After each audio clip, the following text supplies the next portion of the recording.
Hey family, welcome back. MarshaunO here, your favorite life and relationship strategist, and I help women that are in long-term relationships or those that are married to get their whole life together so they can stop feeling unloved, stop with the miscommunication so they can move from that to feeling connected, and all the while building that deep intimacy that they want. So you keep coming back to MarshaunO because you want to be a part of the top 1% of couples that have extraordinary relationships. So now we're going to actually talk about this good old thing that we call arguments, or really we're going to talk about why it's so tough to communicate, to talk to speak up, to reach out to your spouse or your partner during those very difficult talks or just tough times, period, in their relationship. Because here's the thing, each and every one of us are going to get into a relationship if you are not in one currently. And you're going to get into a relationship and things are not going to go the way that you want them to go. Things are not going to go the way that you think they should go. We people, you are going to disappoint your spouse. Your spouse is going to disappoint you.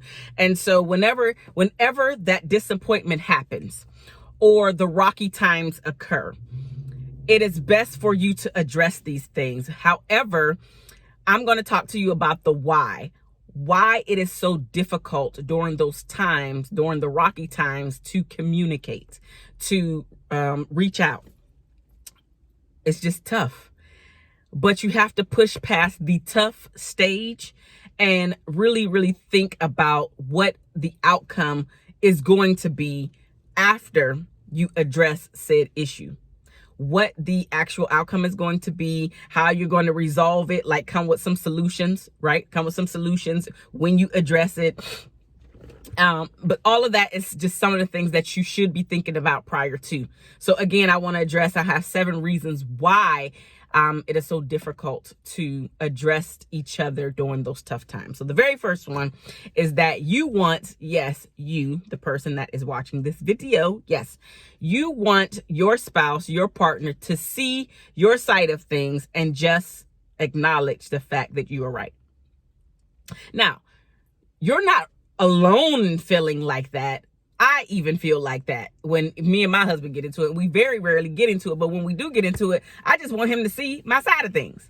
Like, we all have a tendency to just want the other person, your spouse in this case, your partner in this case, to be on my side, to acknowledge what it is that I'm trying to bring to the forefront of the conversation.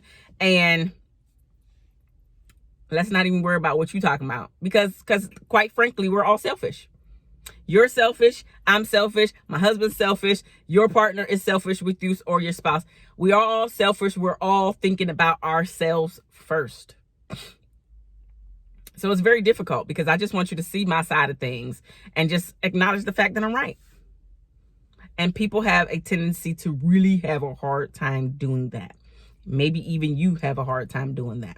I'm even guilty of it. I'm not 100% here because I'm human too, right? But I am a work in progress, and I'm definitely working on this to be more conscious of how I'm showing up in the world, and specifically with my husband.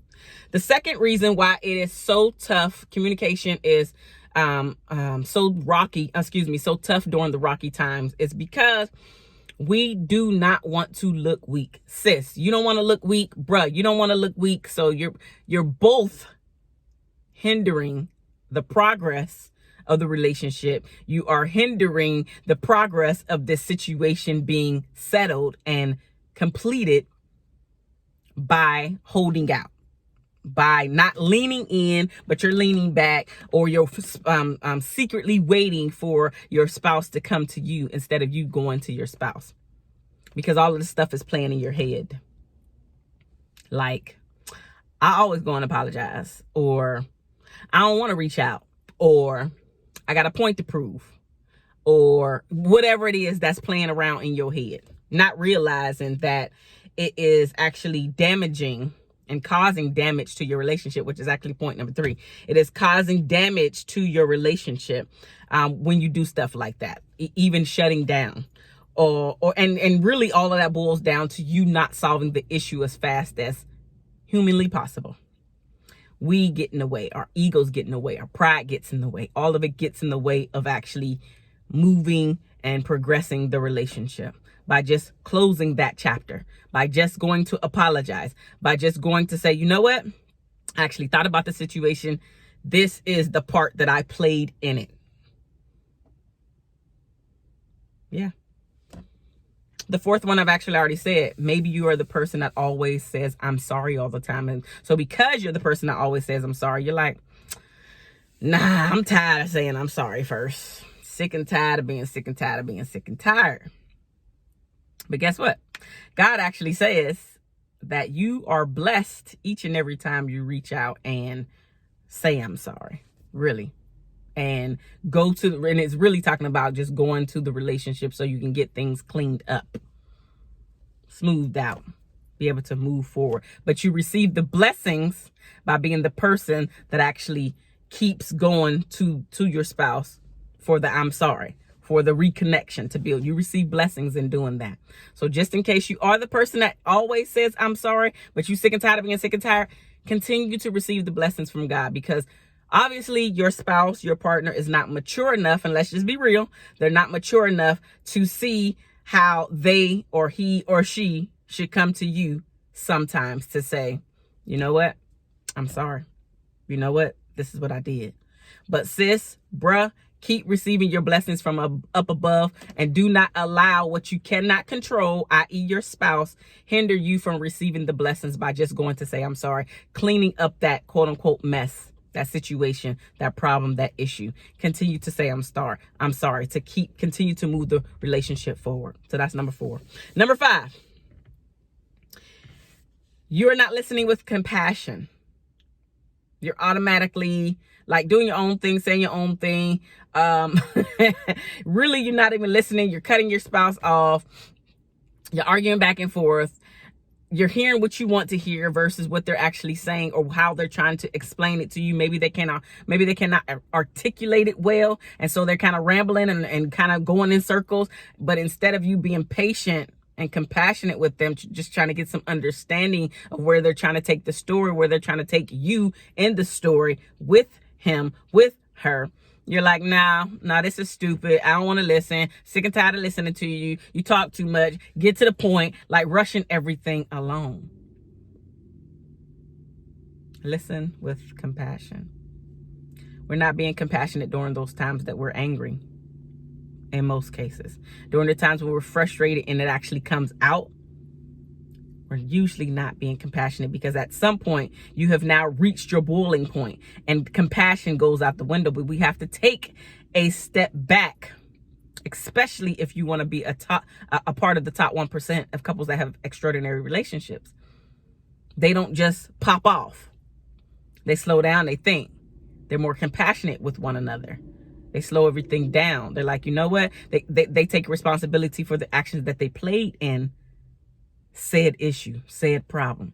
They're not constantly putting the blame and pointing the finger. They're like, you know what? How could I have changed this around? How could I have shown up differently? How could I have been a better listener at this time? They self-evaluate is where all of that is going. The top 1% of couples self-evaluate themselves. They're not even thinking about their spouse or partner at the time. They're thinking about what they have done, how they have shown up. And you have to do the exact same thing. If you want to change your entire relationship around, it all starts with you. It all starts with you. We have a tendency to keep pointing the finger. Can't keep pointing the finger. Because at some point you decided to say that you wanted to be a part of these grown relationship. How did that slip my mind? You want to be a part of this grown relationship. So now you have to act like a grown up. You have to act like an adult. Yeah. Temper tantrums, a thing of the past. Blaming, a thing of the past. Think about it. Another thing. We hardly ever see it from... Oh, okay. I don't know what happened. Anyway, we hardly ever see it from our spouse's point of view. Again, we're thinking completely about ourselves. You're thinking about you only. Your spouse is usually thinking about himself or herself only, because all of us are selfish. And we have to retrain ourselves. We have to unlearn those bad habits, because that is a bad habit.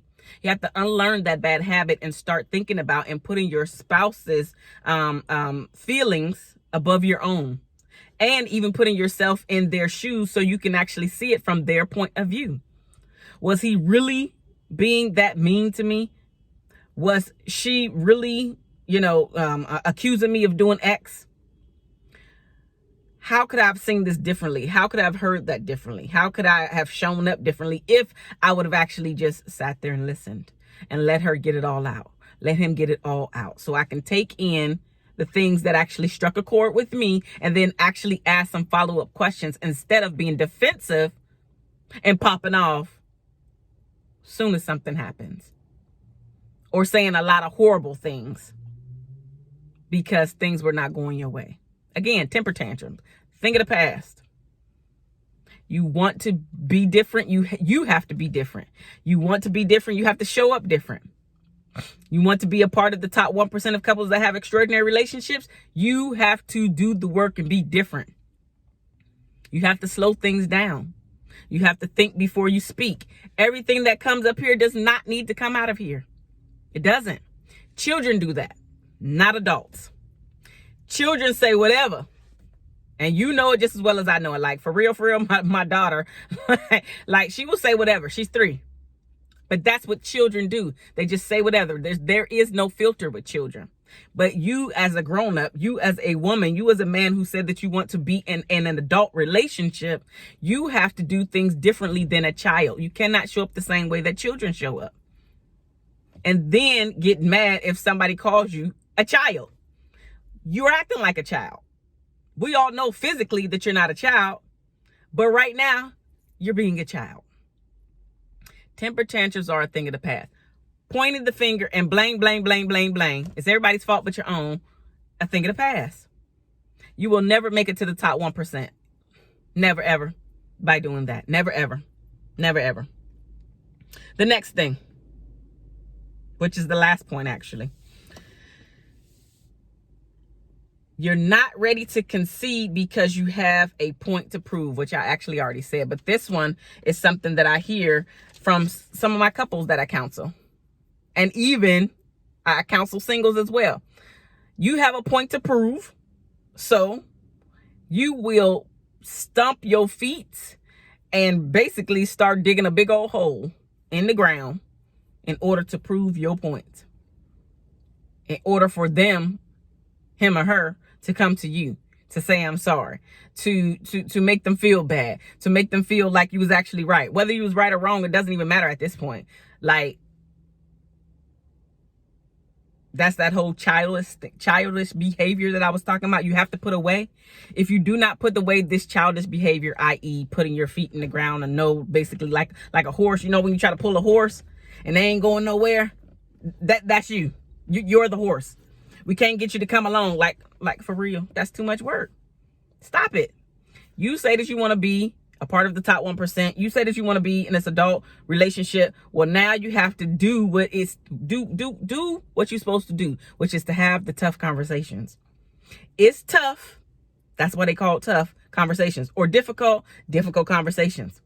Nobody said that these conversations were easy, but they have to be had, because whenever you have these tough conversations, this is where the intimacy comes in. This is where the connection comes in. This is where the understanding comes in. So if you continue to sweep all of these things under the rug, you will never, ever, ever fully understand the person that you're lying next to. You will never, ever, ever fully understand the person that you're trying to build a life with. And then you'll wonder why, which I'm telling you right now, but you'll wonder why later on, why that relationship didn't work out. It's because you kept on doing the things that did not serve you or the relationship, which is avoiding the tough conversations, or sweeping everything under the rug, or always blaming the other person and never doing any self-reflection. Take a deep look inside of the mirror. Take a deep look inside of yourself and see what it is that you need to change about you. Because again, I'll say it again. I'll say it 1,000 freaking times. The change that you seek is You have to do the work. Your partner will follow along. Have you ever noticed if you are and when you are arguing, if you shut up, shut down, or just allow the person to express, at some point, all of that loud talking, all that stuff kind of simmers down because you can't have an argument by yourself. And if I'm just sitting over here looking upside your head, at some point, it's going to click like, how come she not saying nothing? Because I don't have time for that. That's why. So I'm going to allow you to get all of that frustration out. I might ask a follow-up question or two. Depending on what you said, maybe I won't. You know? Let's keep it all the way real. These conversations are tough, but they are a must. And I'll never tell you anything that I'm not willing to do myself. Because we got to start chipping away all of this baggage. We got to start chipping away all of these things so we can truly understand who we're lying next to. And if you don't chip away at your baggage, if you don't chip away or even help your partner chip away, because some spouses, some partners don't even know or realize that they need the help. But when you're the mature person that comes with a mature question, i.e. not superficial, you're getting down to the root of things, your partner will quote unquote fall in line. They will try to figure out, what's she going with this? Where's he going with this? That's actually a good question. Never thought about it like that. You know what? Actually, X, Y, and Z did happen when I was younger. That's why I don't like when you do that. Yeah. Like you'll start helping them connect the dots. They don't even realize that's what you're doing, but maybe you realize that's what you're doing. But anytime you have these really in-depth conversations instead of running away from them, you cannot help but to come together even closer and closer and closer. And at some point, you're like, damn, I got a great relationship. I got a great man. I got a great woman. And all of a sudden, you have now switched over to being a part of the top 1% of couples that have extraordinary relationships, because now you're able to do the things that most couples never do, which is to break down those walls, to see how ugly and vulnerable you are inside and even on the outside. If you need some help, reach out to your girl. Send me an email, which is down in the description box below, Marshaun@MarshaunOlanio.com. Or you can schedule an appointment with me on my calendar link, which is also down in the description box below. Reach out. You need some help? Reach out. Your girl got you. I got the strategies, the tips, and the tools to help you get from where you are, which is usually stuck somewhere. You're stuck somewhere and you don't know how to get out. Your girl got you. Reach out. Love you guys. There's nothing that you can do about it. And I will see you very, very soon. Deuces.